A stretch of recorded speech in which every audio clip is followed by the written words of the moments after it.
Nous allons prendre la cellule de communication du gouverneur des provinces, Monsieur Jean-Jacques Pouroussi.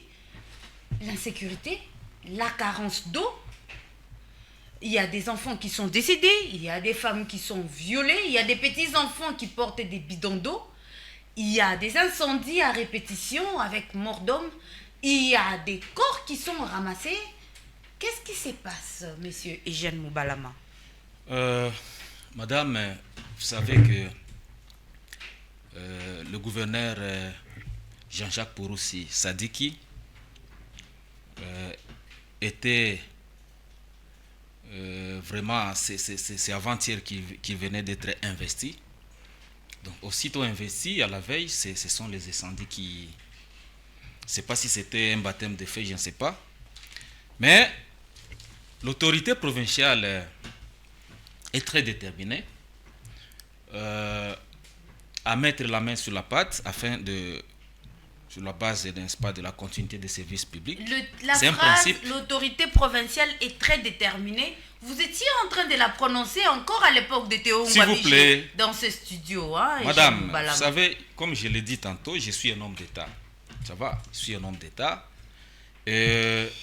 Nous devons accompagner ce principe-là dont je venais de citer ici, le principe de la continuité des services de l'État. Ça c'est un principe de droit administratif. Et donc, Ngwabije a fait son temps. Ngwabije a été autorité provinciale.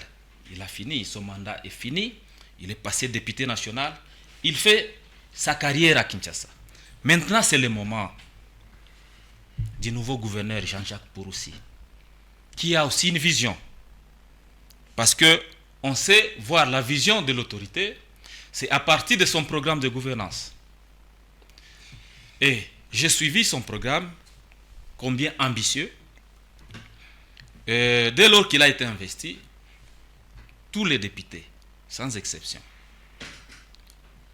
se sont ralliés, n'est-ce pas, derrière cette vision, combien importante, pour, n'est-ce pas, chercher à amener un plus, une amélioration par rapport à la question de l'État, par rapport à la question de la stabilité au niveau de la province. Parce que parmi ces priorités, c'est parmi ces priorités la stabilité, l'émergence de la province, la sécurité, comme vous veniez de le dire, parce que je vais y toucher, la prospérité aussi. La question des incendies, parce que vous aviez parlé, n'est-ce pas, de la question des incendies, éboulement, tout ça, l'eau, les incendies, madame. Quelles sont les causes de ces incendies-là? Parce qu'on ne viendra pas mettre tout sur la tête des autorités. Non.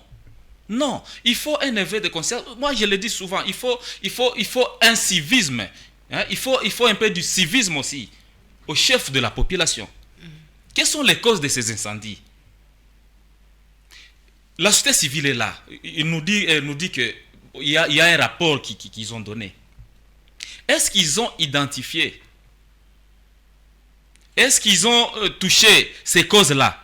Vous trouvez la population qui garde les combustibles dans des maisons. Voyez-vous? Vous voyez la population qui garde des combustibles dans des maisons. C'est ça le rôle de la société civile aussi. Sensibiliser cette population.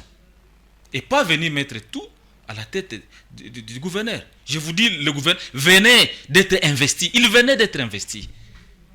Vous allez mettre les incendies à la tête du gouverneur? Je dis non. Il y a les mauvaises installations. Les mauvaises installations. Des panneaux solaires. Des panneaux solaires. Puisque Jean-Jacques Pouroussi est l'actuel gouverneur, alors chez qui voulez-vous que la population aille? C'est pourquoi déjà la population l'appelle le gouverneur de proximité. Il veut aller palper la réalité sur le terrain. Et madame, je vous dis, l'autorité provinciale, Jean-Jacques Pouroussi, a dit qu'il fera 20 jours sur terrain et 10 jours dans les bureaux. C'est pour aller s'imprégner exactement quel est le vrai problème de cette population. Vous voyez d'abord, c'est notre rôle dans la scène de communication. Vous trouvez que quand nous sommes sur le terrain avec lui, il y a des petites vidéos que nous faisons, que nous allons relayer, que nous relayons, afin, n'est-ce pas, de faire comprendre à cette population-là qu'il y a un nouveau souffle. Parce que j'ai dit que c'est une continuité. C'est une continuité. Donc, s'il y a des projets déjà que le gouverneur va entamer, et déjà, ça va se faire voir. Mais la question des incendies, d'abord, nous devons sensibiliser cette population. Parce qu'il y a aussi la promiscuité, n'est-ce pas, des maisons. Certainement, nous devons impliquer nos cadres de base. Parce qu'à un certain moment, les cadres de base vraiment infiltrent l'État. Donc parce que les cadres de base l'État et l'État se laisse infiltrer. Non, c'est bien à un certain niveau. Madame, à un certain niveau. Parce que l'autorité provinciale est représentée par les cadres de base, chacun dans son ressort. Mais ces cadres de base, est-ce qu'il ne doit pas bien coordonner son avenir? Est-ce que vous ne donnez pas raison à Zozo Sakali qui dit ce n'est pas la construction anarchique, mais c'est la vente anarchique? Il y a cette construction anarchique. Je dis bien, les cadres de base représentent l'autorité là. Donc, il y a aussi c'est-à-dire, la vente ils doivent accompagner cette vision de l'autorité provinciale. Quelle est cette vision? Ils doivent accompagner cette vision. J'ai parlé de sa vision, j'ai parlé de la stabilité, j'ai parlé n'est-ce pas, de la sécurité, j'ai parlé du bien-être social. C'est parmi les visions de l'autorité provinciale. Et hier, comme vous l'aviez dit, hier, il a tenu sa première réunion de conseil de ministres, où il a demandé à chaque ministre de lui emboîter les pas, de ne pas longtemps rester dans des bureaux, mais faire le terrain, palper exactement, chaque ministre dans son secteur, puisse palper, n'est-ce pas, des doigts, de vraies réalités, de vrais besoins, n'est-ce pas, de la population. Par rapport à l'eau, puisque par rapport à l'eau. La régie des eaux cherche 1 500 000, vous êtes sans ignorer. Tu sais, la ville de Bukavu connaît, n'est-ce pas, un problème d'exode rural, madame.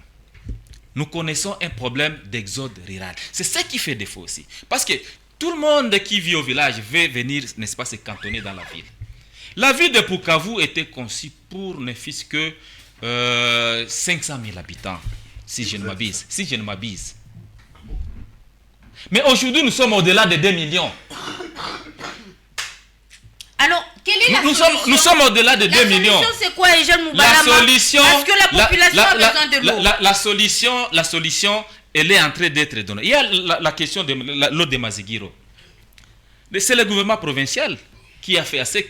Panzi vivait autrefois dans une merde là-bas avec beaucoup d'années sans l'eau. Mais avec l'eau de Mazigiro, ça a au moins allégé la population de Panzi. Il y a aussi l'eau de Mpungwe, la rivière Mpungwe. C'est parmi les priorités aussi du gouvernement provincial. Je vous dis, aujourd'hui, ici, l'autorité a fait une descente la fois passée au niveau de Yesu au lycée Ouima. Parce que on est en train de vouloir faire la jonction de ces gros tuyaux là-bas pour que la ville de Bukavu puisse être servie en eau potable. Il se pose une question au niveau des habitants là-bas, au niveau du lycée là-bas. Et sans pour autant vous faire traîner, je vais vous rappeler que lors de Teungwa Bijekasi, il avait, n'est-ce pas, aménager un site au niveau de Bagira, à Chikera, où les 65 familles identifiées parmi les boulements qui avaient, n'est-ce pas, endeuillé là-bas. Mais le comble est que cette population revienne au lieu du crime. Et l'autorité provinciale, hier, dans le premier réunion de conseil de ministres, il a insisté, il a dit qu'il va, n'est-ce pas, s'investir, voir si, n'est-ce pas, les conditions dans lesquelles ces familles ont été mises pour qu'on puisse les déguerpir par force. Parce que normalement, il faut qu'on sache s'ils détiennent, n'est-ce pas, des titres. S'ils détiennent des titres, Ok, il va procéder par indemniser. Il va, n'est-ce pas, procéder par indemniser, n'est-ce pas, ces familles pour qu'on puisse les déguerpir là-bas et que l'eau puisse, ces tuyaux puissent, n'est-ce pas, passer et la route puisse continuer en bonne et due forme. Merci. Et donc, vous avez une minute. Et donc, l'autorité a un programme ambitieux. Il est sur le terrain pour qu'il puisse s'imprégner des vrais problèmes de sa population. Et je vous dis qu'il venait d'être investi, il est en train d'observer, et pas seulement la population, et même ses agents. Je vous dis, il a fait le tour de tous les ministères, il a fait le tour de tous les bureaux du gouvernement de province pour chercher un peu à voir quel est le problème. Cet agent a quel problème? Donc, il est soucieux du bien-être social. Et donc, nous avons espoir que ce principe-là du droit administratif, de la continuité des services publics va bien se faire parce que nous avons à la tête des provinces un professeur. Et moi, personnellement, je sens dans lui quelqu'un